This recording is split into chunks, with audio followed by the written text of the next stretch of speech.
Okay, ready to go?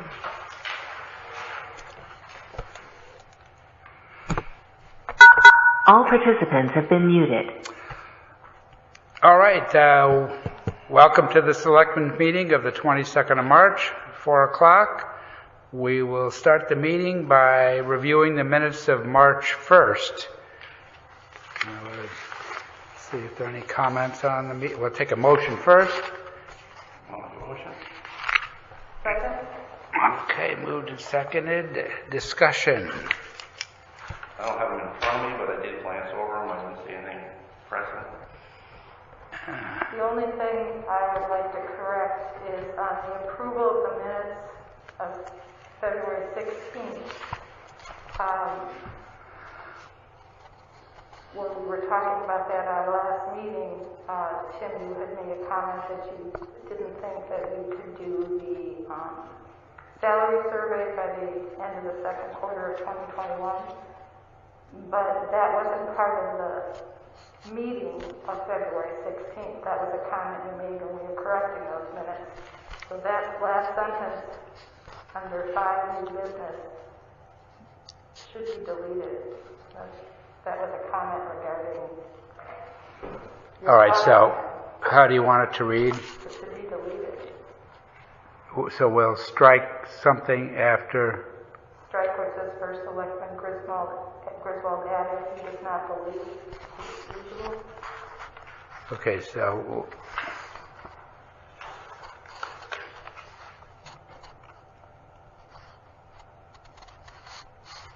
Now, let's see, are you on the last sentence in that paragraph, starting with 5? Correct. I'm with the second to the last sentence, where it says, First Selectman Griswold added he does not believe it is feasible to have this completed by June 30th. Yeah.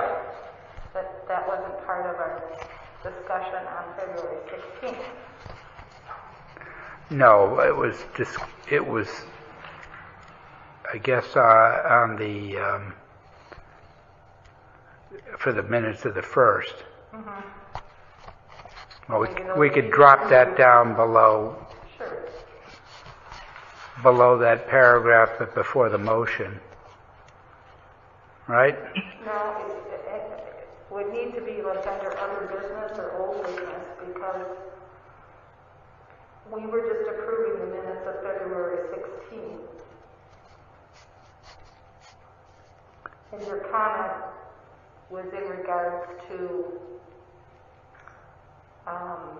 the thing that I wanted corrected on those minutes.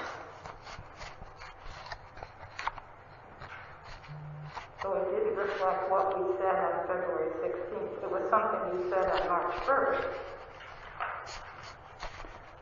Well, all right, so you want to say, after further discussion, it was agreed to increase with no retroactive payment, and stop it there? No. Want to stop after June 30th, period. I want to remove your last sentence that you added there that says First Selectman Griswold, because you did not say that on February 16th. And these are approval of minutes of February 16th.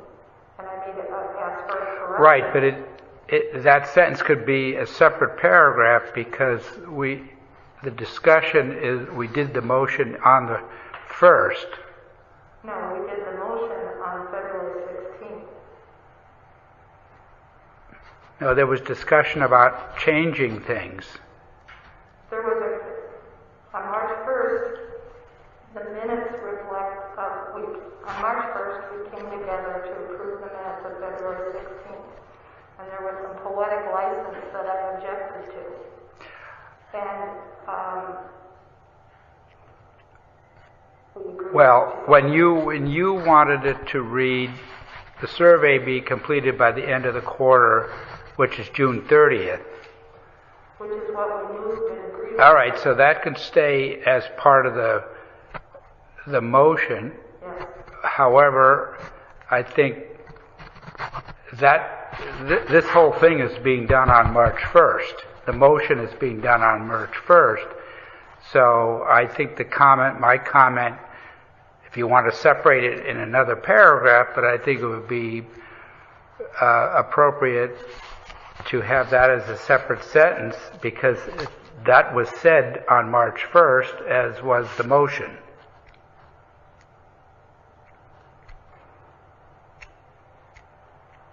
See what I mean?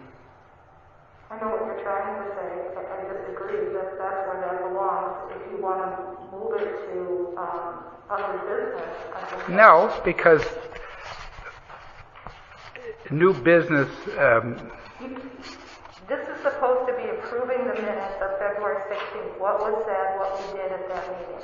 that's correct. You're commenting on something after the fact. Oh, that's correct. But the motion was made on the 1st, right? The bottom part of that section. Motion to approve the minutes as amended was made on March 1st. That's correct. That was on the 1st of March. Right. So, Agreed to approve. so based on the changes that you requested, I made a comment that I don't think it's feasible to do it, and that's all on the 1st of March. I don't see why that's contrary to what happened. Because that's not what happened on February 16th. Of course not. But the motion And isn't... it should have been under other business, or should have been taken up separately. No, but it's like discussion of a motion. When you have a motion, you say, is there any discussion on the motion? Yes. Okay.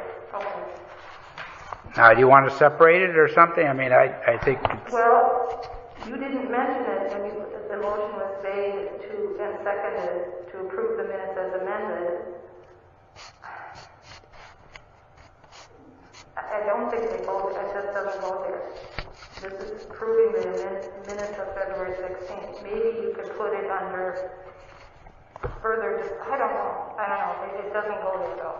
I know that. Well, I don't know if it makes a whole lot of difference what we make the sentence, but I think the sentence can be in this paragraph or in this section because all the stuff was done on the 1st of March.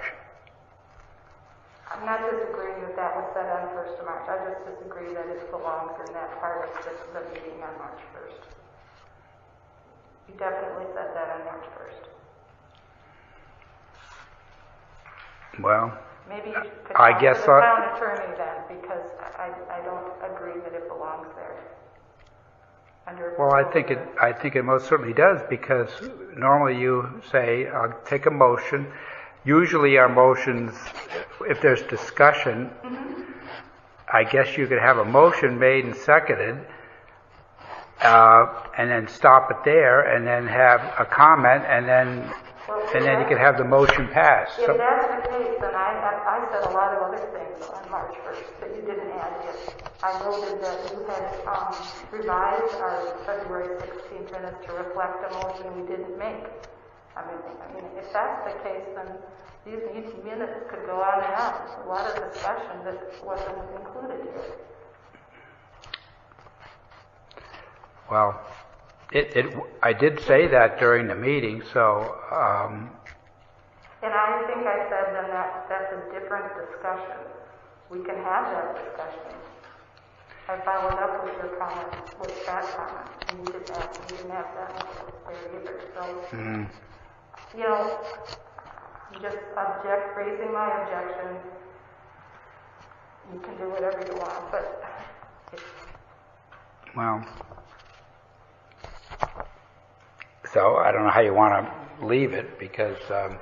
Well, we've made a motion. I seconded to approve it. I made discussion today. And now you'll take a vote. So you're suggesting that sentence be deleted, That's correct. even though it was a comment, which I still maintain it's probably not going to be done by June 30th. But you could put the sentence after the motion if you want.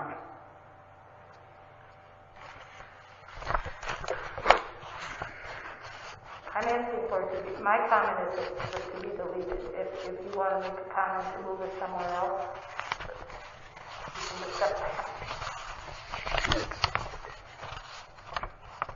Well, how would you react to having it be under the motion passed?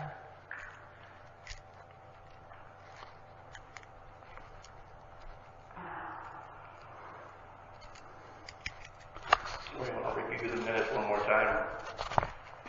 We can come back to this, review the tape rather, and see how it was said, and then come back to this next time. Well, I think we're making a mountain out of a molehill. If it would be satisfactory, we could move that last sentence to under the motion and forget about it. But Then we should take care of the motion that's on the table and we should have that. So do you want to have it that to have the motion approved, but to relocate that last sentence under number 5 to be below the motion? No, my request was that that comment be deleted.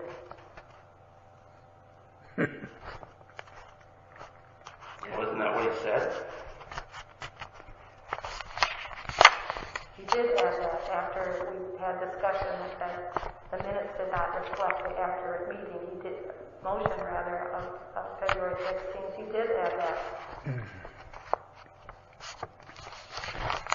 So, we'll put it where it's supposed to be then? Well, it should be where the motion is, but You guys can do whatever you want. I'm just commenting that a lot of things were said in that discussion, and those aren't reflected either. So if you're going to pick and choose to add what you want, you're allowed to do that as the first selectman. I disagree, and I'm just stating that for the record. well, there's a motion on the floor, so do we want to modify it by placing that sentence below or not modify it?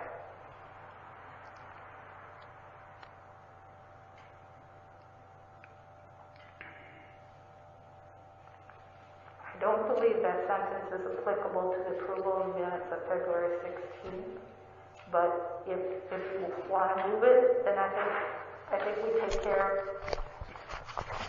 I think we address the minutes with the motion that's on the table, and then you can add that, make a motion to add that, I guess. I think we know what to do, sort of a stand on it. Well, I'm just thinking we're spending 15 minutes on this, so. Yeah, I agree. So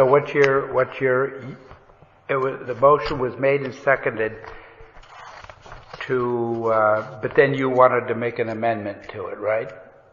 Under discussion, I'm adding the discussion point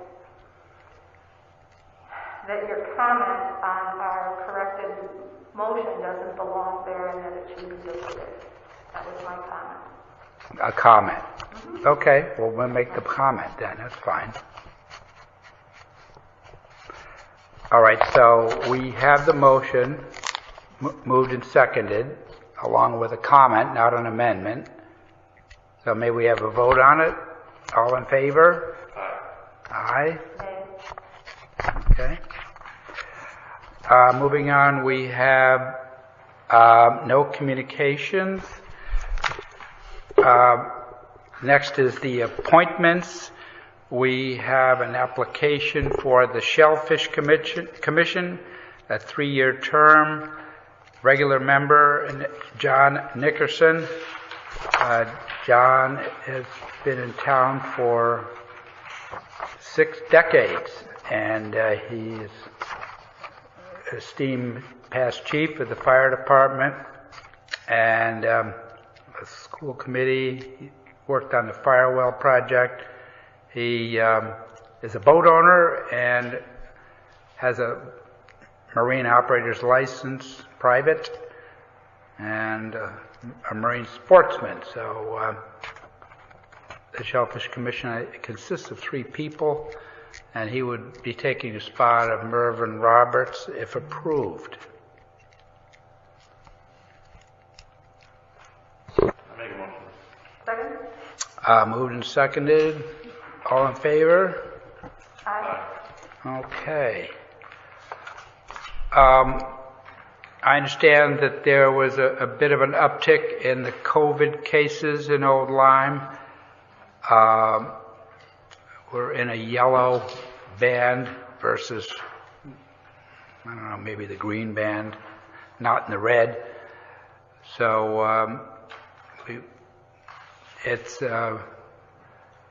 I think the school had an uptick. I understand that there were a number of students that, due to contact tracing, had to be out of school, but I don't think they are considered positive. So, but we just have to keep doing the best we can here. I think today the eligibility for the vaccine drops to 45-year-olds, isn't that? I heard in the news they've accelerated that. That's right. So we're moving along on that. So we just have to keep up our guard on that whole COVID situation. In the way of project updates, Soundview, we had a meeting this morning, which was very interesting, and you want to bring us up to date on that? Sure. Last Friday, our design engineer reviewed the results of our bid opening, which had taken place on March 16th. We had 5 bidders for the sidewalk project, and then our design engineer was by contract to evaluate all the bidders and make a recommendation to the first selectman. The low bidder was determined not to be qualified because they were not DOT pre-certified. So then our engineer continued to look at the other 2 bidders because we had 3 that were could do the whole project under the grant limitation of $400,000.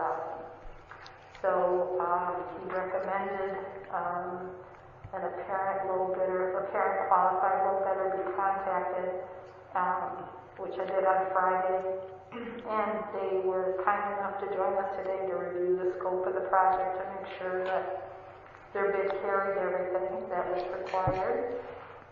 And we had, I thought, a really productive meeting with our engineer, Tim and I, and 2 other members of the committee, Frank Capillardo and Eric Olson, on the phone. And at this point, Tim needs to send an email to the DOT in Newington with just some specific information, and everything is in his office for him to make a request that we be allowed to move forward with the apparent qualified low bidder, which is Martin Libero Contractor. The bid allows the entire design project to go forward. So if the DOT gets that email and they turn that around, then Tim can issue the notice of intent to, I always get these wrong, The bid award? Well, it's the one that comes before that. But basically, our intention is to sign an agreement with them, and they have about 2 weeks to turn the documents around and get them approved through Tim's office, and then hopefully we'll do a construction start meeting around April 1st, and break ground and begin the project on April 5th. The committee meets tomorrow at 4 o'clock, and it is a WebEx meeting, so we'll all be meeting as usual on the camera, and we have a lot to discuss. So I thought the meeting went well too. Yeah. And I've got a copy for Chris of the bids because I know he didn't see them. So when do they hope to start, or when do we hope to have them start? The goal is April 5th, so we're going to do a pre-start meeting, hopefully April 1st. Yeah, it's a tight turnaround, but I think it's doable. Yeah.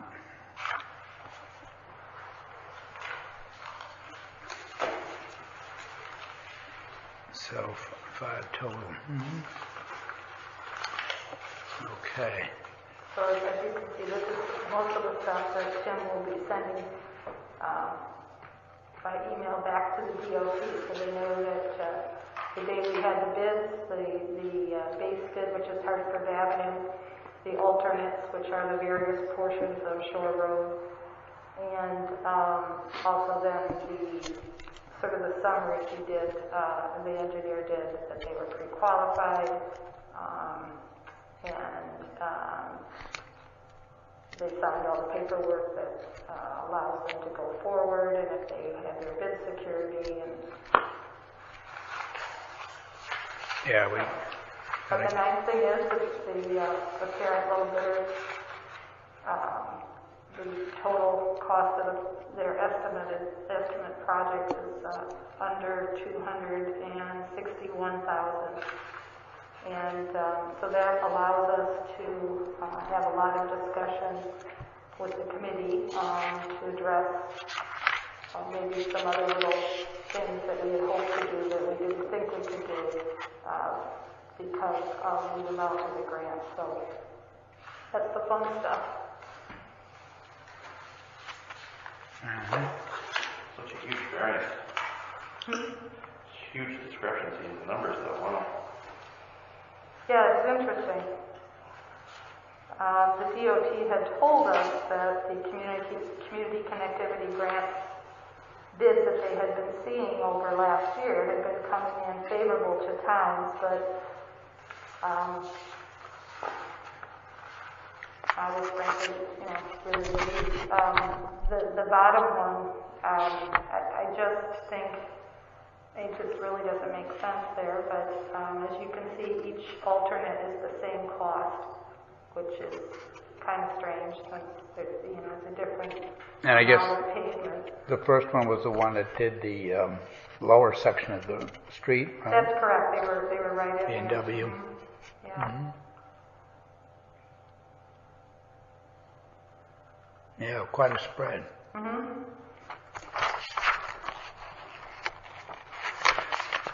Yeah, just Tim saying and Chris, the spread was from 240,000 to 765,000. But there was a sixth one that's not listed because fifth one. ineligibility. So. Yeah, that was the fifth one, and that was the one that was around 240. I don't have the exact number here. But again, they weren't DOT pre-qualified.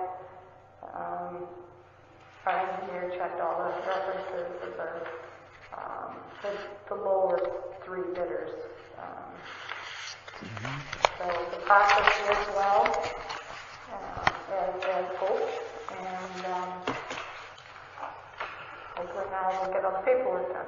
Yeah, get the DOT approval. Yeah, because they need to weigh in, and then you can award the contract after that. Good. Okay. Well, I think it's going to start. That's nice. It's only been how long? So Yeah. good job with that. We're really Yeah. pleased so far. Excellent. Haynes Park, I'm not sure, I was away this past week, but I'm not sure if the water system has been activated and tested. That was more or less the remaining thing to be done. So that's otherwise pretty well wrapped up. Grassy Hill, I think the Board of Finance will be reviewing where we are with all the things that have been approved so far. I'm not sure if the funds for the Grassy Hill Bridge are in the budget or not. So they're meeting tomorrow, and they'll probably be finishing up the next week after tomorrow. I know that the school came back with some good news because they had some financing related to COVID and so forth that will enable their budget to be reduced from what they had already told us. So this needs to be fleshed out and see. But as we know, there are basically three options. One is to do nothing with the bridge. The other is to redeck it and put the sidewalls as part of that process with reinforced concrete. And the third option would be to proceed as with the whole project. So I think the difference between redecking and the whole new bridge idea from the town's perspective would be a couple $100,000. So it would seem as if we're going to proceed, probably you do the full project, which would make it one less option. You know, you wouldn't do the redecking thing because you're spending a lot of money and getting probably no reimbursement for that because it's not a replacement the way the project was proposed. So we'll learn more about that. I think the last Board of Finance, they asked you, and I was on the phone, but I thought they asked you if the Board of Selectmen... Can you push that thing aside? I thought they asked you if the Board of Selectmen had made a decision on what they would recommend, and we had done that the previous meeting. Yeah, we didn't hear that come up. we recommended the full project. If, depending on where the budget is, I guess it would be their decision to do it or not to do it. I guess if, you see, the school's going to be pretty moderate. The town, I haven't seen the town forecast as to where the town budget comes out, but if that is a fairly big increase, it may be that would be one item that could be eliminated for the next 2 years. So, you know, we'll see what comes out. We're not under any order to replace the bridge. You know, we've spent nearly $100,000 on the engineering. So if we did nothing, that engineering work would be available for when the day comes that it would be replaced, up to a point. You know, if you waited 20 years, probably not. But so it's, yeah, we did have our recommendation probably a month or 6 weeks ago, and I guess now it's appropriate to see where the whole budget's coming out, see what we can afford.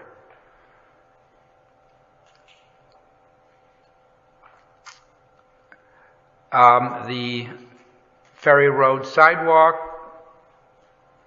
I think the next step will be to have the engineer give us some detail on perhaps having the sidewalk on the south side of the street, just to see if it's feasible. When our engineer put the surveying stakes along Ferry Road, it looked as if it's sufficiently wide to do that. There are phone poles on that side, and one house comes very close, might even be within the town property or right-of-way there, and there's a hedge in front of that house that obviously would be where a sidewalk would have to go. I think there's a tree on the next property on the west side of that lot that I'm not sure whether that would be adversely impacted depending on where the sidewalk would be positioned. So I think those are the two major impediments. It seems to me that there'd be enough room to have the sidewalk behind the phone poles, so that one house would be. We need to look at that, and then the tree. And other than that, I think you could then cross at Lieutenant River Lane and continue on from there. So we need to narrow it down, and certainly whatever decision we make would need to have some meetings with the property owners and have a discussion with them first. And if we did it on the south side, we would undoubtedly remove the sidewalk on the north side, because those panels are at pretty crazy, they've been lifted up by the tree roots. And if you had it on the south side, you wouldn't need that stretch along the north side. So we haven't made a concrete decision yet for sure, and I think we need to look at a schematic of where the sidewalk could go and see how tight it is with respect to the properties, and then make a recommendation, and then have some conversations with the landowners in that area, and even in a broader sense. But I think by moving it to the south, you could not have to disturb all those trees on the north side. Some of them are not particularly healthy, but they're still, I'm sure people would like to see them remain. So that we'll have to come to grips with that and come up with a recommended plan and get some public comment and then get moving on it. This work can be done after Labor Day.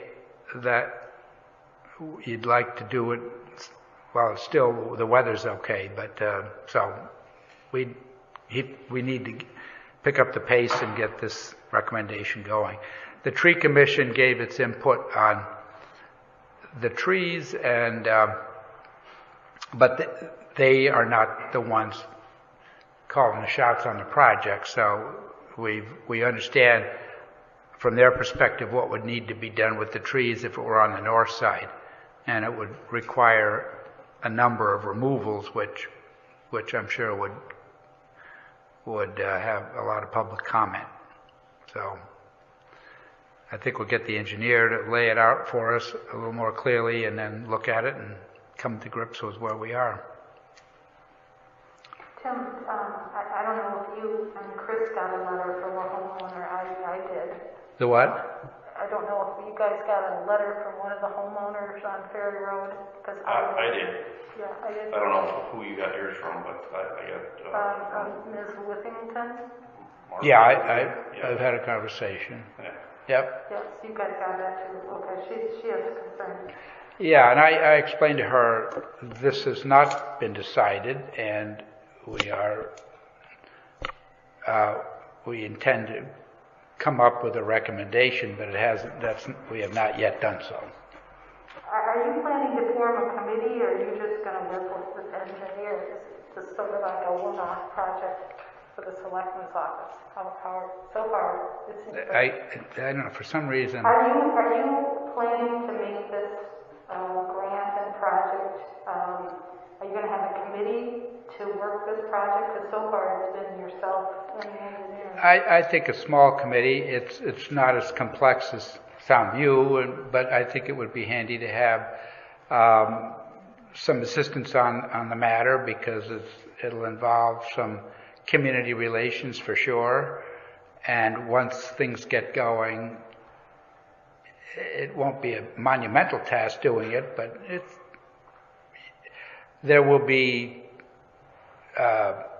each property owner will have their own opinion on it. So we will have to, again, it's going to be, you don't do anything, or you put it on one side or the other. That's about the extent of it. Once you get past Lieutenant River Lane, it pretty much has to be on the south side. And I think everyone would work as much as they can to preserve any of the trees. Some of them are in pretty bad shape, and I think on the south part of, rather on the west part of Lieutenant River Lane, there are a couple of trees that are very badly misshapen because they're trying to grow toward the light, and they grow at a very strange angle. But I know the tree commission was, they were trying to do as much as they could to salvage as many trees as possible. But we probably have somebody from the tree commission to be involved and put together a relatively small group, maybe 5 people, something like that.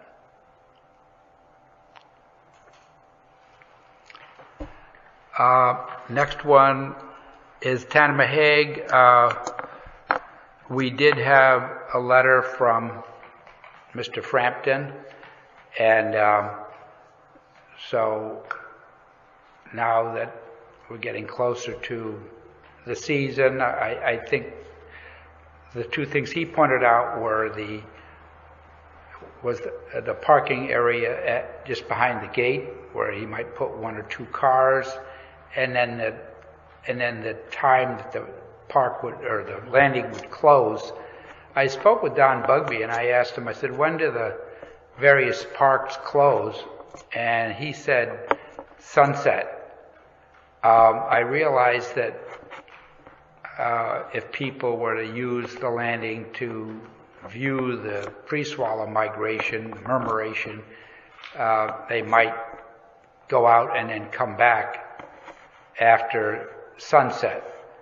But I guess I'm sort of thinking maybe sunset's a good time. He asked for that, and it's sort of consistent with the other parks. I don't know whether the landings have specific times that people are supposed to leave the landings. But I would imagine too that if that event was happening and somebody was out there and came in after sunset, one would hope that the owners wouldn't be too crazy and want them arrested or something for being... Well, I think we're going to have to keep it. If you want that to happen, it's got to be cut and dry. You know, I see I believe Mary Jo said it, I think an hour after sunset, and I agreed with her. And I think that's what we all did in the end, and I think we still should keep it an hour after sunset. Because especially if you're going to go visit the birds. I don't know, I've done it, and it's sunset, they're still flying in, they do their thing, and then you pick up. Yeah, but if that's for a couple of months, It's just for a couple of months, but it is what it is, you know? Yeah. And the landing do you been have there an for 100 idea? years, so I'm in favor of still keeping an hour past sunset. Yeah, well... I am too. Hmm? And I am too. And as Chris said, we made a motion and we agreed to that. I'd like to see this finished. I mean, this has been going on since October and November, and I think we need to... Well, it's just really responding to the 2 points, so... Well, I don't have a problem with the cars. I mean, I thought that was all figured out, and I thought we figured out the town, the time, so this should be pretty much over. Right. If 2 could be... I don't know that anybody's gone to look at the area there to make sure it's sound enough and what kind of work would have to be done on the ground to accommodate the cars so that the ground is firm and there wouldn't be a problem. Do you have, Gary? Yeah, this is Gary Gregory, Brown's Lane. Yeah, I think an hour after sunset would be reasonable, especially with the swallows. Yeah. And as far as parking goes, I think that whole Tantana is going to have cars on it. So. Well, what was proposed was to, inside the gate, as you're coming in on the right-hand side, make perhaps 2 spots for people to park, and there could be a sign there to indicate you're welcome to park here. If that's additional parking. Additional. Compared to the 2 spots that we talked about. Correct. Down there. Yep. I mean, I think that's fine. I'm not sure how much work we have to do to make that accessible. Yeah, you'd be wanting to make sure that somebody wouldn't be a little careless and back in there and fall into the ravine or whatever it is. So if it gets into a lot of site work, that may change the perspective, but I guess that could be easily determined by Public Works. I'm not sure how wide it is between where the travel is and where you might back a car in, and whether you would need to have say a rock or something to make sure nobody went too far in there and got into trouble. It goes down. It does go down, yeah. All right, well, we'll get that figured out before the next meeting. Have we had any phone calls, or have the police been called on anything since this issue came up? Not that I'm aware of. There's no more trespassing going on, or? No. Nothing's come to my attention. Anybody? No? So, I guess not. Now, when we, I don't know if we want to talk about this now, but signage. Are we going to go and put some signs up, and if so, like where? Because right. I kind of know the boundaries because I've spent a lot of time in GIS in it, right? Yeah. But the average person go down there. No, He's not going to know where to put that well, car. Okay, so there would be a sign on the gate the way it used to be. As you come in, where the road goes to the owner's property and goes to the landing, there'd be a sign there saying private property, no entry, something like that. Town landing to the right. So that would be the one sign there. If this parking were refined, we'd probably have a sign near where the two cars, say, could park.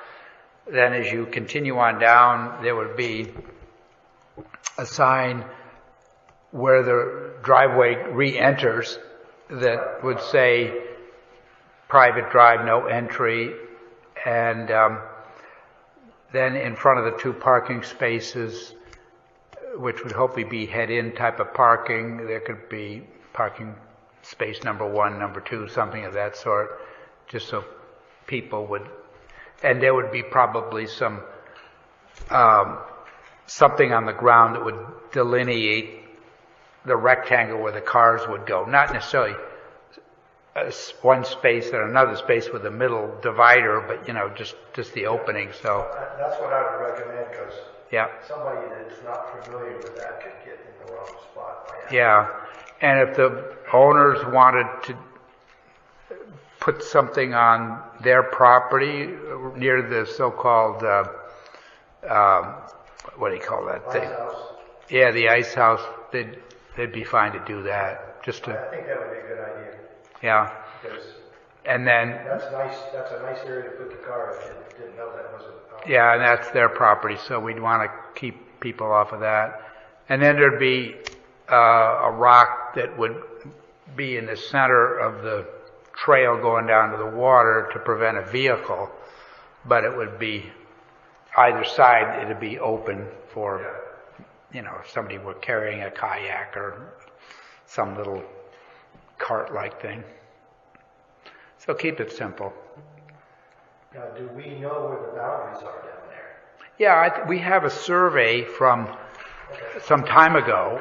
It's not in conjunction with their purchase, but it pretty well shows, and there are actually some monuments in the ground. Okay. Yeah, so they're there. So I think it'd probably be 3 or 4 signs to help guide people, and that would be the extent of it. Okay, turning to new business, we're going to consider the tax collector budget. I prepared a tax collector to the original budget, revised budget dated March the 11th, and the revised budget is what I'm recommending after speaking to the tax collector and her assistant. Mary Jo, you joined in on that conversation. So the conversation was that by having the processing of the bills done in-house, there could be corrections made to approximately 300 bills on average that people have small credits, maybe small debits, that before they send the bill out, they could make the bill absolutely correct as of the day it's mailed.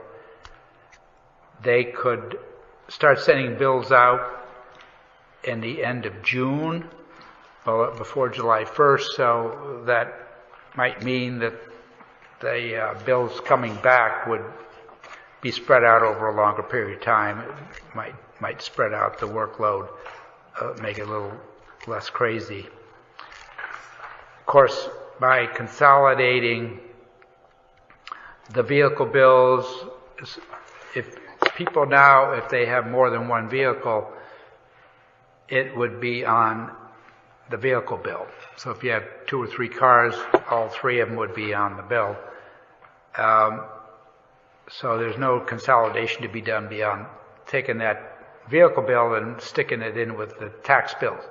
People who own more than one piece of property get a bill for each property. So if you have 2 or 3 parcels, that would be consolidated. So there'd be a pretty appreciable savings doing that. And occasionally there are ownership changes that occur that can be updated before the bills go out. So the consensus of the office was that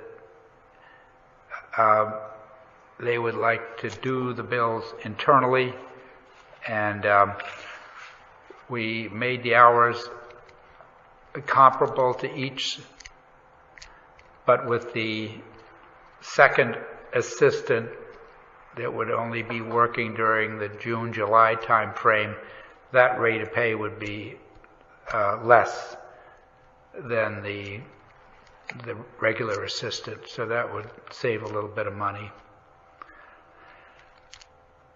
Postage would be more because the quality data gets a lower rate for some reason. I guess the volume that they do, they can manage a lower rate. But by doing some of the work in-house, we would save on processing. So overall, there's a slight savings, but I think the principal reason is that the staff thinks it would be a more efficient way to do it, notwithstanding the idea that having the vendor just mail everything sounds easy, but they have reasons why that isn't the case.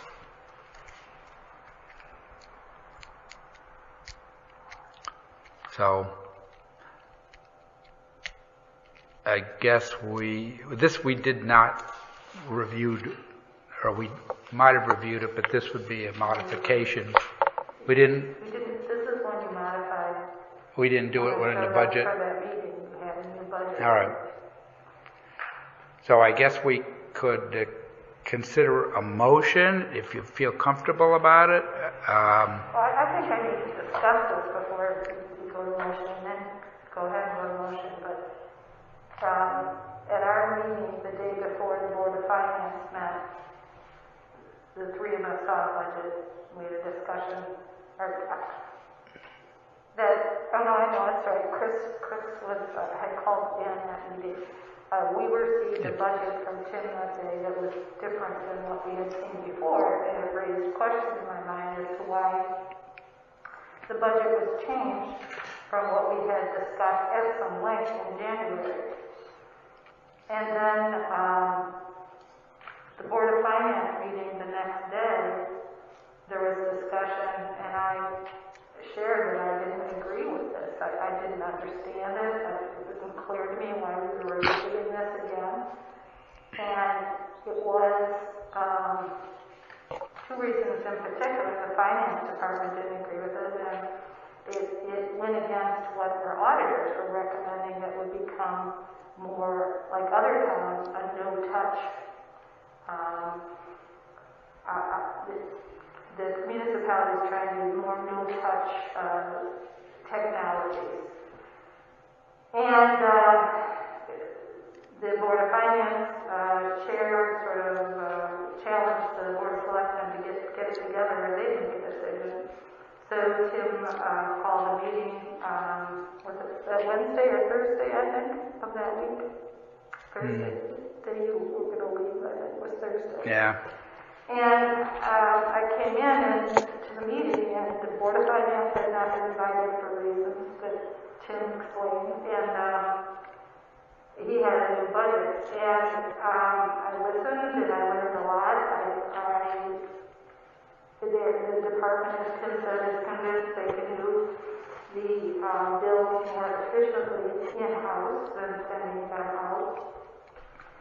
And they had justification to support that. In fact, the clerk had done some pretty interesting spreadsheets that shows how much we could possibly save by doing it in-house. So, that they convinced me that they had a good story to tell when the auditors come back. But I felt it was appropriate that finance be consulted. Tim had left the meeting early, so when we were done, I went upstairs and talked to the finance folks and got some different numbers, and went home and spent a lot of time putting all the various versions of the budgets together in a spreadsheet that Tim has not shared, and I sent it to all of us. So,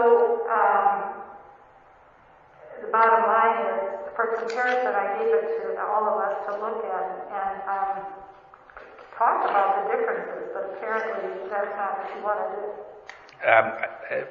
If you could lower your mask, I just can't really. I'm not going to lower my mask. All right, then I can't answer you. The budget that I put together for us, which I had hoped would be discussed, was based on looking at your numbers, Tim, discussing things with the finance department, and discussing things with the tax collector's office. Some of your numbers are not reflective of what the finance department says we paid this year. It doesn't reflect what the actual salary of the part-time clerk would be. And I put that all together in a spreadsheet. The bottom line was about $117,000.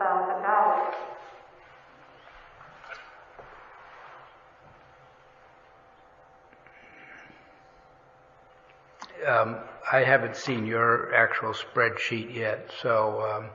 I did it the day we met. Yeah. So you coming up with a lower number? No, a little higher number, 117,000. 117? 116,965.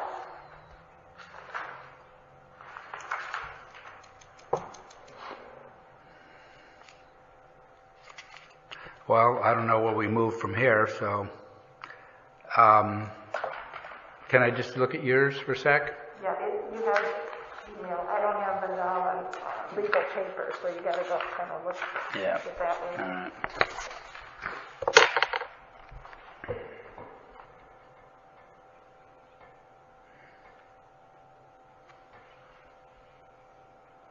But I looked at, your numbers, and I put a comparison, and I put some comment on the bottom of the spreadsheet of why things were different. So let me see here.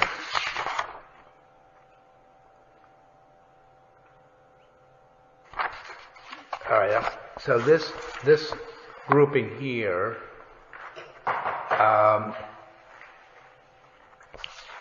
So this is the whole budget. So let's see. I know it's hard. I'm not looking at it on a legal piece of paper. Rate, hours, rate. All right, so this looks like 1,300 times 26 and 821. Does that carry over here somewhere, or? It goes up and down. So.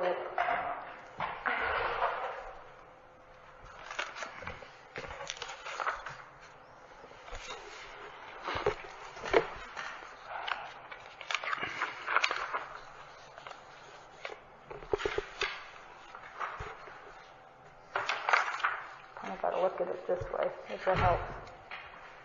So this is the budget that you had presented at that meeting. Yep. And it came down to like 109.5. Is that still where you're at? Yep. Yes. And so I took that and went to visit finance and made some corrections. And then Nicole came out with a different rate for the clerk to be hired.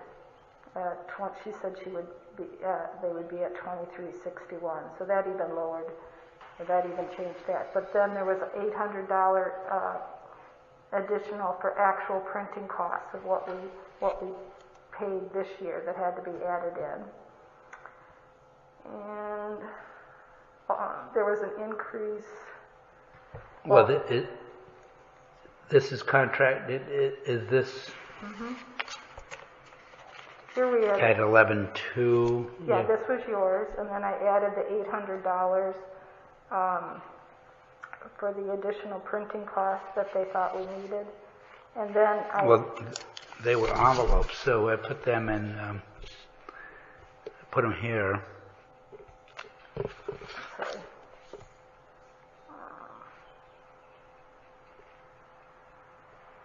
And then your budget for contracted services was understated.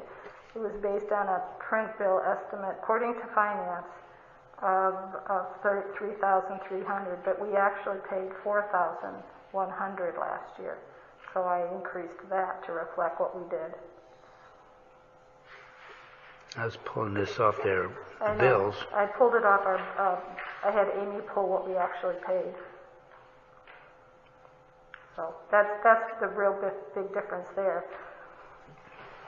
Well, you guys just go What? over it, during the week, sit down, 3 of you, and hash it all out. What do you have for hours for the primary clerk? Let's see. You had 1012, right? 1012? Mm-hmm. Right.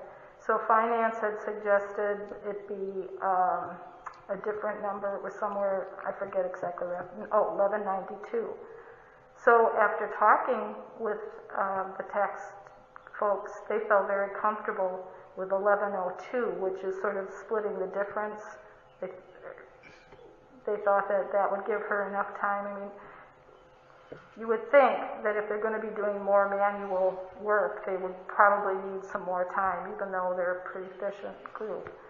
So I increased it to 1102 and just split the difference between 1012 and 1192. I just split the difference. I mean, that's where that came from. And as you recall, Amy was saying she thought we hadn't given them enough hours with 1012 to cover for vacation. Remember we had that Well, we discussion? boosted it. I think this was 800 and something, so we moved it up a couple hundred hours, I think, from the original version. Yeah, you had 821 previous. I just put all the versions together so we could compare with you. Yeah, it was so that's... 821. But then finance had recommended 1192. So I just split the difference. That's where that came from.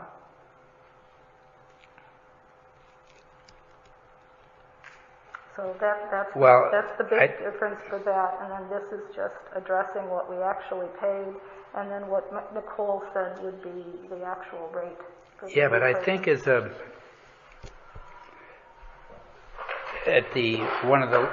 not the very lowest step. I'd have to look back, because I was looking at a chart of that clerk rate, and I think this was not the very first step, if you will, but so it certainly wouldn't pay what it was before, the same as the assistant, but you're coming up with a higher number. That's from Nicole. She emailed us with that rate. Yeah.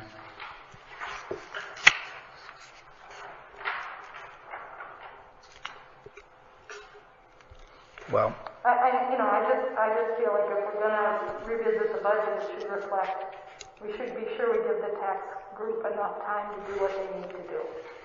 And Well, that's what we increased it a couple of hundred hours. Now it's going up from 1,012 to 1,100. So another 100 hours. Because I think originally it was in there for 1,300 hours, which... Right, exactly. Yeah, that's the very first one. Yeah, but, you know, the tax collector said we don't need somebody here 5 days a week, 5 hours. So I said, okay. Well, I mean, I think at this point comes down to kind of a philosophy. I know that's what the finance folks feel really good, and it's actually giving the tax folks a little more time to do the job that they want to do, and they want to do it well. So I personally am really comfortable with that. I also think it should reflect what we've actually paid quality engineers in the past. Well, last year they mailed everything out, so that we're not doing that this year probably. So I'm not sure. Well, I guess I have this in the computer somewhere. I'll look at this. It's a little tough to follow, but I don't know that we have a recommendation at this point, and it's got to be done tomorrow. So, so your number is This one. The latest is 116,965. 116,965.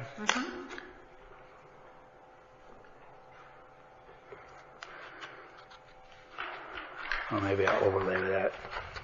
All right, well, we'll just have to, let me look at that.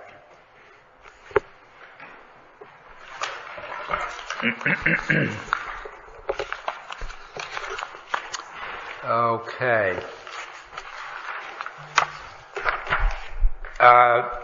Sound view, the preparations for the summer season. A couple things. First off, the beach parking stickers. I was talking with Michelle Hayes, who handles that, and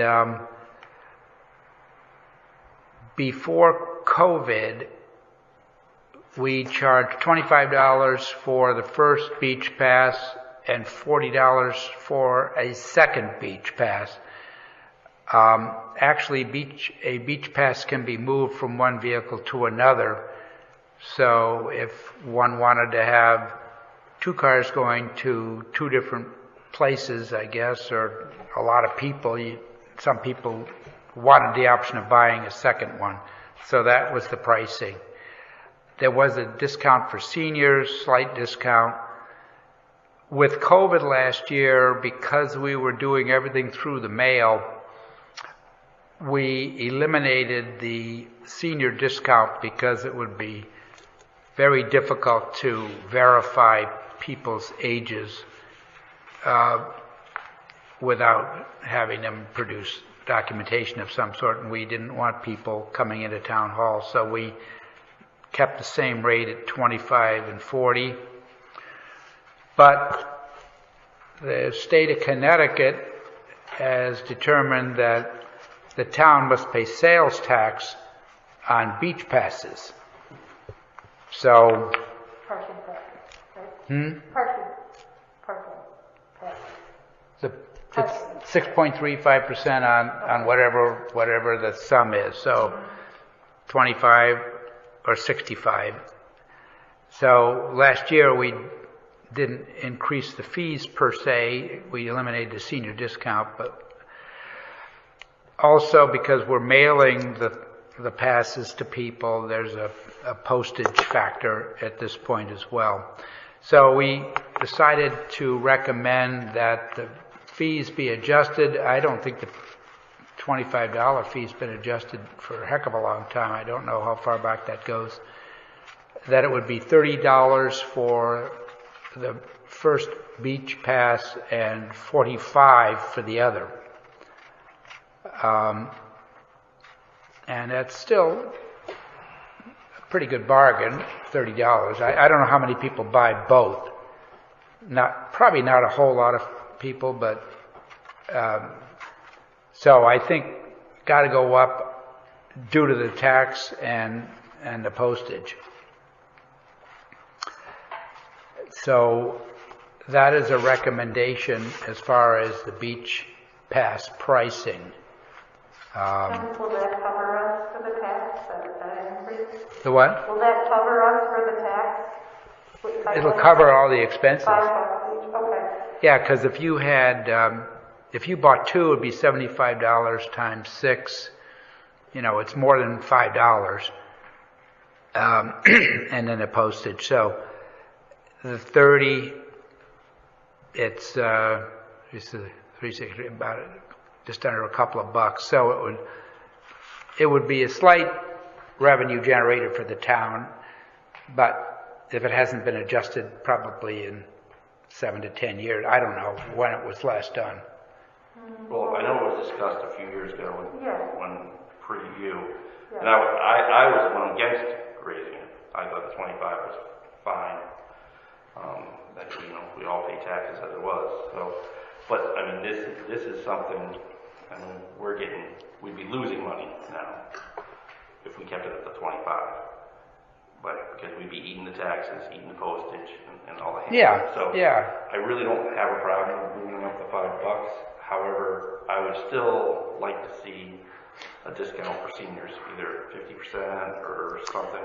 Well, $5 nowadays. I mean. Yeah, but still, I mean, people's Social Security hasn't gone up. Yeah, but now you got to verify people.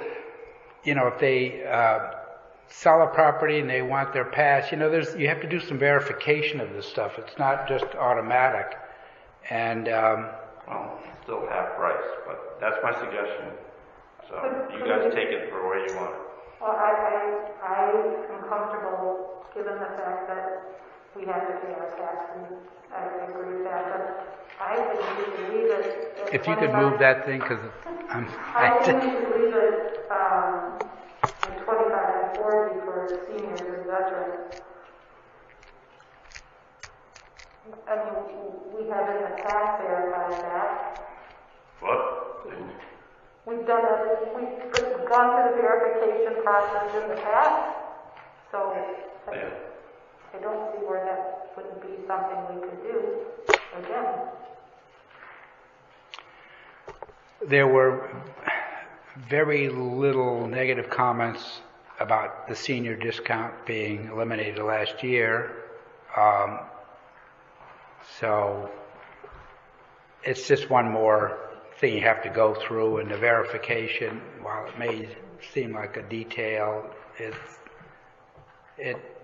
she's trying to make sure that I just think 30 and 45 is for all season, is all parks, is not a bad deal, and hasn't been adjusted in a while, and it would give us a little leeway for these extra fees we now have to pay. Well, like I said, I don't have a problem with the 30, the 45. That we're going up from, what was it last year for the 2-pass? 65. Oh, 65. So it's going from 45 to 65? Well, for the pair, you don't get the second one unless you buy the first one. No, So I hear you. 65 to 75, and on a $75 one, probably about $6 of that is the tax, and then some mailing, and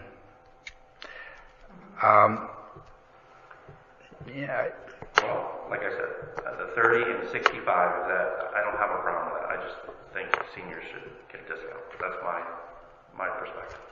Okay. And I'm comfortable with raising it to 30 and 45 for the second, but I also concur that a break for seniors and veterans would be appropriate. All right, do we want to get a motion? I'll just make a motion that we have the first pass costs $30, the second pass, if someone wants one, is $45, and we continue not offering the senior discount. It's just more bookkeeping and verification for $5. It seems unnecessary. Second? Okay. All right, all in favor of the motion, say aye. Discussion. Discussion, please. More discussion. More discussion. Before we vote on this, are we also going to vote on the permitting parking fees for the parking lot owners? Will those be going up similarly? For the parking lot? No. That's For the parking lot owners, we get revenue from the parking lot owners, which I'm assuming we also pay tax on. I don't know if those fees, I know years ago we reviewed those fees and, but that hasn't been reviewed at this point recently that I know, not in the last couple of years for sure. But doesn't the town have to pay tax on that income also? The what? Does the town have to pay income tax on that to the state? Sales tax, right? Well, that's based on so many dollars per space.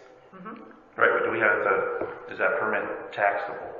Do we charge tax on that? No, I've not heard that. Okay, all right. No. Well, I'd like to see that be looked at too, if we're going to be, I actually think that makes more sense to raise those spots. Well, I think we can do independently. That can be reviewed as well. We're not issuing the we're not sending those out to the parking lots. That could be reviewed. Last year, we were at 50% for those lots. So there was some negativity expressed about that. We don't know, we're going to have a powwow. I was going to get to that later, but, there's going to be some conversation about what is the thinking about the lots this summer.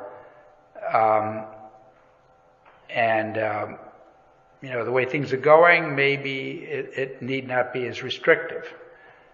But I don't think we've heard from the police and so forth and so on.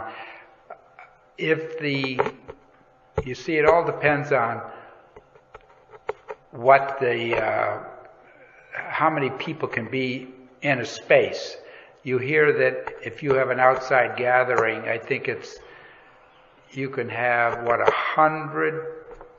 200 people in an outdoor gathering, perhaps. So is that based on a number of square feet of land?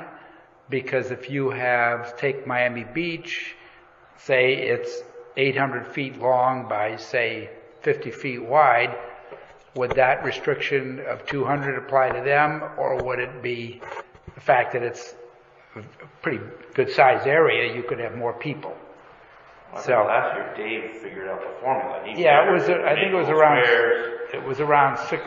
We used 110 square feet a person, and it translated to like 650 people on the beach. So I think we're going to have to wait till the state tells us. Yeah, April 20th, the executive orders may go away. Right. But anyway, still back to, aren't we voting on just our regular beach passes right now? Yeah, I think the next thing we can look at will be the parking permit fees. We probably, I don't think it would be practical to make an increase to them if they're going to be less than 100% functional. I think that would, if you say you can only park 50%, and by the way, you have to pay on 100% of you. I think actually we did rebate 50% of their fees last year because, which seems fair. Right. So, so back to the mail-out fees, beach pass. Yep. Okay. So the motion is to do the $30 and $45 with no senior discount Any further discussion? If not, all in favor? Aye. All right. There will be a meeting with a variety of people with the state trooper to prepare for the summer. We're going to get the president of Miami Beach, president of Soundview Beach Association, and assemble a few people to talk about what we're likely to encounter this summer. I think, remembering last year, we started getting people in April coming to the beach. They were just so eager to get outside, so we need to get that squared away. We're going to review signage, particularly with the parking lot and the parking spaces. I think last year it was not as good as it could have been, and there was confusion on the part of the visitors. I have been contacted by Kokomo's about would the town be willing to work out a business arrangement with them to park some staff in our lot. And I think we would have to price it in a fashion that would be, we wouldn't lose money, if you will, serious money on it. So we've done a little thinking about that, but a little premature to consider what we might do. But I guess you could say, look, that should be for public parking and not anything else. I know Kokomo's in particular, they have to have a number of staff there, the wait staff, the hostess, the kitchen staff, etc. So they would like probably 12 to 15 spaces if possible. And I think the pavilion might like maybe half that. But so we've made no commitment. We've talked about it, but so they have options. I think Kokomo's does use a parking lot with a golf cart ferrying people back and forth, but that's for their customers and not their staff. Because last year they both used the town lot for a while. So if it, we'll try to see what might work and then bring it back to the board for consideration. And just, I guess we're really not that sure as to what ranger force we'll need. If things are not as restrictive as last year, we might not need quite the coverage we had this past year, and making a line of people. And it was pretty elaborate last year with tables and umbrellas and everything else. So we might be a little less. So I think Miami Beach, there is a decision may come through fairly soon about their appeal. As you know, they appealed the court's decision on the fence and the charge, the head charge for people to come on the beach. The court said, notwithstanding you're on appeal, you are not allowed to charge people to come on the beach, which sounded strange because I thought when you were under appeal, the rules that you operate under continue until the appeal's heard. But the judge said, even though the appeal has not been heard, you can't charge for people to come on the beach. So that whole matter is likely to be resolved before the summer. And depending on what the answer is, it could make a difference as to how things will work. So that's,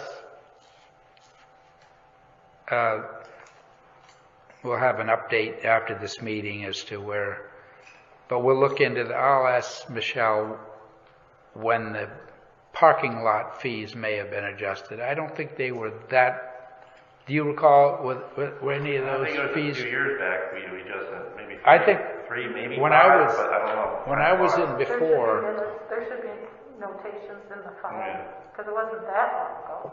I'd say 3 to 5 years Yeah. ago. yeah. Okay, well, we'll look at that just to see where that came through.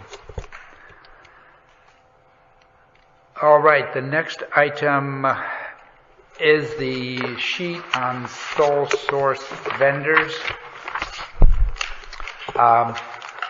As per the bid policy, there are certain companies which the town uses that are considered sole source vendors.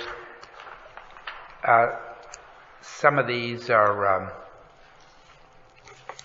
in that far right column. So, for instance, Materials Innovation, that's Mira. That's a multi-year contract, so that's just a fixed contract. Connecticut Interlocal Risk Management, that's our insurance carrier, that's part of CCM, and we've been with them for a good many years. I think most of the towns in Connecticut use Kerma. They do an awfully good job, and they also have dividends at the end of the year based on performance. Anthem, Blue Cross, the health insurance, that's just the medical insurance, and that does change from time to time, but you don't want to change it that often, because I think if towns shop it often, then that's not, you don't get good quotes, because they'd rather have you stick around for a few years, meaning like 3 to 5 years probably. Jacobson, that's probably the aggregate of the various bridges and contracts. So Mile Creek, of course, is done, and the only two that I think are still around would be Grassy Hill, which is, depending on what happens, that would go from the design to management of the project if that were to move forward, and then the Ferry Road sidewalk. Willimantic, waste paper. I have a feeling that some of that material may go to a different location now. I was trying to find out whether it goes to, I don't know whether CWPM takes things to Deep River, but wherever it is, it's the handling of transfer station waste. It wouldn't be the recycling and so forth. That goes up to Mira, but it might be the bulky waste that goes to the landfill. Saybrook Ford, we had a number of vehicles that occurred in the same year, so that's not necessarily a repeat.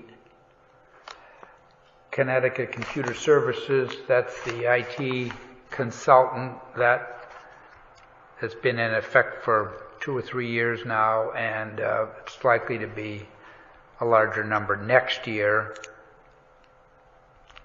The school uses them, so it could be subject to change in the future, but for now it's been consolidated under that. Utility Communications, they provide a lot of the equipment through the emergency management.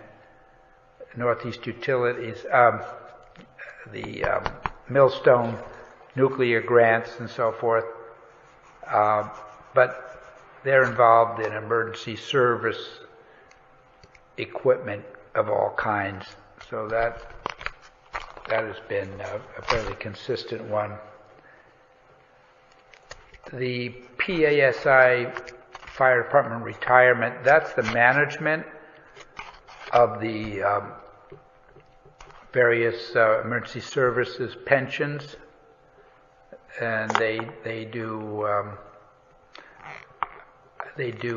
the bookkeeping for the accounts, and the pension committee oversees that. They could be replaced down the line, but I think they've been involved for a number of years. Shipment Fire, that's mainly through the fire department, I believe, and they're over in Waterford and seem to do a very good job. So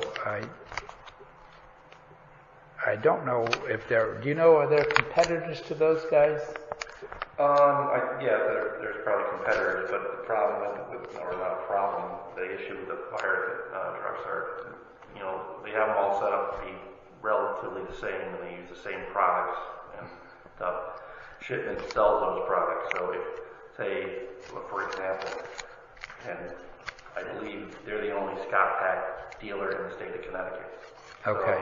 So if we need to do Scott Packs, I mean, we can go to New Hampshire, but why go to New Hampshire when it's in Waterford? Yeah. So. Yeah. Actually, I should have stopped at utility communications because the policy is $75,000 and above. So as we went below the line, these are under a different bid policy. So Nicole indicated that while this could change by virtue of fiscal 22, for instance, Jacobson might drop below because one of the large projects has ended. So it's in flux, but there are probably some perennials on here. So the board has been asked to approve as sole source vendors that last column, the companies that are presently in that column down to the double line. Motion to approve? Second. Okay, moved and seconded. Other discussion? All in favor? Aye. Okay. All right. We are at the point in the agenda for public All comment. participants are being asked to unmute themselves. We're asking if anyone on the telephone would like to make a public comment. Yes, this is Frank Papalardo. Good day, Frank. How you doing? Thank you. I have two comments. One is I did send a letter to the Selectmen regarding stand-up paddle boards, and I want to make sure you receive that, and it will be up for discussion sooner rather than later, because we'll have to make some preparations for the summer. Is this about the bocce courts, you say? Stand-up paddle boards. Oh, about the having them not be allowed into the swim areas? Right, correct. Okay, we can bring that up next meeting. This is a special meeting, and therefore new agenda items can't be added. But Okay. we will. Did that go to all the selectmen or just myself? I think it went to all the Selectmen. Well, I know it went to all the Selectmen with a copy to the Harbor Management Commission. Okay, well we'll definitely put that on as an agenda item for next 2 weeks. Okay. And the second item, which I think I sent just you, Tim, was regarding summer concert venues. I don't know if you saw that. I saw it briefly, and so is your budget going to list the entertainment as a separate line? Well, we listed it as the Finance Committee had requested it be listed, and so we send to them as a separate line item, and they kind of lump a bunch of our separate line items together. Yeah, because I think there was some new stuff this year that line item's getting to be around $9,000, which is a little more than miscellaneous. So we might. Well, we do itemize. When we send the budget request in, that's all itemized out. Yeah. Now, so Nicole does have the itemized list of what goes into, and then where they actually put it in our budget, it's their decision. But we do itemize it out with the appropriate backup. As I recall, I read it briefly. There might be a different venue than before. Yeah, we've run into a couple of obstacles here. Presently, or in previous years, our concerts have been at the end of Hartford Avenue, and the power at the flagpole is not sufficient to operate the amplifiers. Previous years, the Soundview Commission has hired ASP Productions, my son, who has been providing the sound reinforcement and power, bringing a generator in at an incredibly reduced rate. He's no longer going to provide that service for the town of Old Lyme. So therefore, it's going to be virtually impossible to find a band to bring their own sound reinforcement and their own electricity. So we need to find a venue that has electricity handy. Frank Rana has offered the beach in front of the pavilion as an option, and we're wondering whether, since that's a privately owned piece of property, what kind of liability the town might encounter, and should the town provide the pavilion with an insurance certificate, or should the pavilion provide the town with an insurance certificate? In other words, what are the legalities of it there, and is it okay for us to use that as a venue for our concert? Now, the pavilion will cease all liquor operations during the concert time, so that won't be a conflict. It would just be a matter of us using the sand in front of the pavilion. And would their regular clientele? What time are your concerts?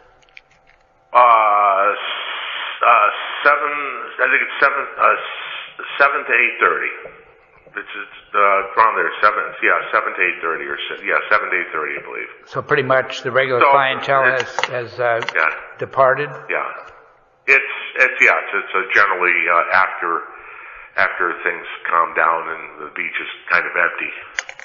Okay, and that you think that's large enough for the public that you serve? Yeah, I mean, that's the second part of our concern, is that we don't know what the executive orders are going to be regarding spacing, personnel spacing. I know that in previous years, if we had to maintain 6-foot distancing between people, we would not be able to use that section of Hartford Avenue by the flagpole, because we couldn't fit all those people with a 6-foot spacing in there. We probably couldn't even fit some of the bands in with a 6-foot spacing. So, we're kind of looking at it and preparing, contingency plans, because we're not quite sure where we're going to be after mid-April as far as the COVID restrictions are concerned. So that's our secondary reason for being on the sand. Where there's an expansive amount of sand. I mean, it doesn't necessarily have to be just on the pavilion property. They could be on the public beach property too. So. Right. Yeah. Okay, well, we will put those your requests next 2 weeks from now. Okay, I think that the pavilion use of the pavilion beaches can be more of a technical type of thing, and maybe if we can look at that sooner rather than later, just simply because we have to book entertainment and solidify the contracts with the entertainment, but. And I guess we'll work on your timetable, but I guess that would be all contingent upon where the governor comes out too. Yeah. Yeah, it's kind of hard to plan anything, as we all know. So yeah. we're just trying to cover our bases here. Gotcha. All right, very fine. We'll prepare for that. Okay. Thank you very much. Appreciate it. You're welcome. Anyone else with public comment on the phone?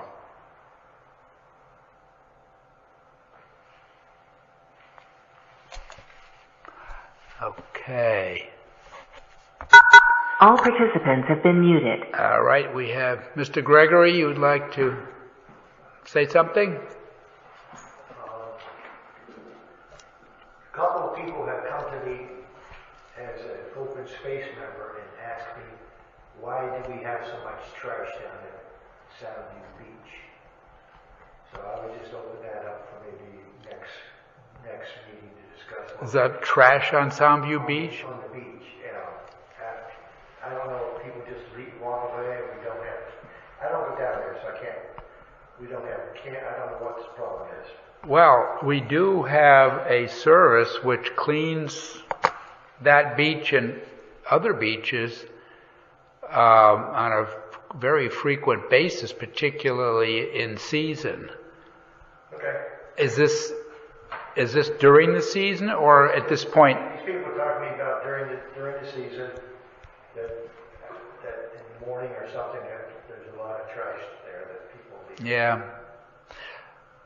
Because I believe when it's truly in the height of the season, there's a daily machine that goes on the beach and it picks up stuff. Okay. And it goes, I think, fairly early in the morning to start. Okay.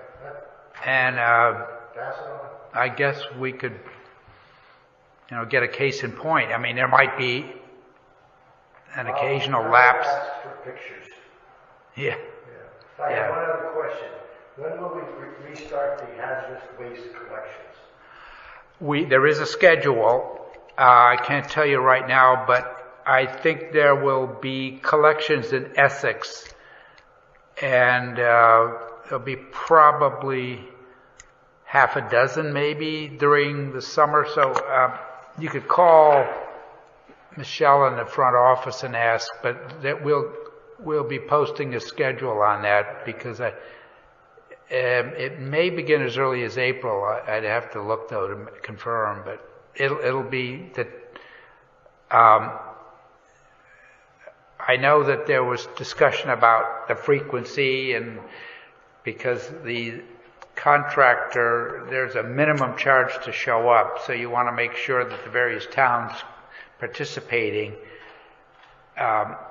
utilize, and we don't get stuck with if they charge a big fee and we only use 3/4, that we still pay the big fee.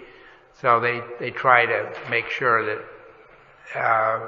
they're spaced out so that when you have it, you meet your minimums and so forth. But it'll be over in Essex, and I think actually there may be even a satellite one in Clinton that people could go to, but that'll be available very shortly.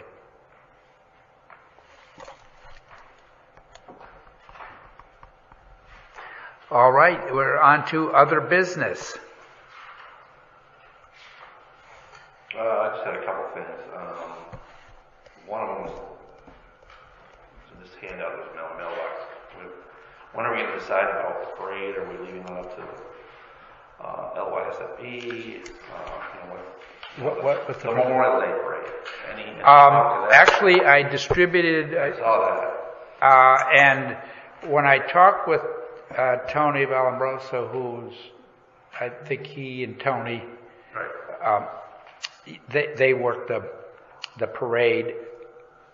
There was that communication from the school, or to the school and from the school. So it seems like there is some enthusiasm for the parade and some willingness on the part of the school to allow the bands to participate. So I think we could think about this and maybe next meeting come up with a recommendation and get the word out if we proceed with it. The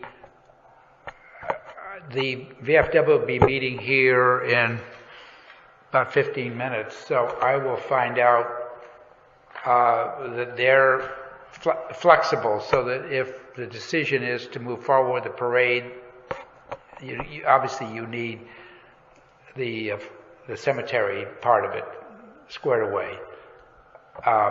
If the fire department and the bands are enthusiastic, we would, on the parade route, there'd probably be your basic spacing along the parade route, but I think people could be sensible and have clusters so that you could have the parade.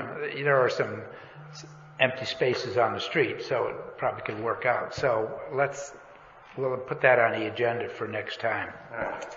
And is the Midsummer Arts? That's not going to happen. Done altogether.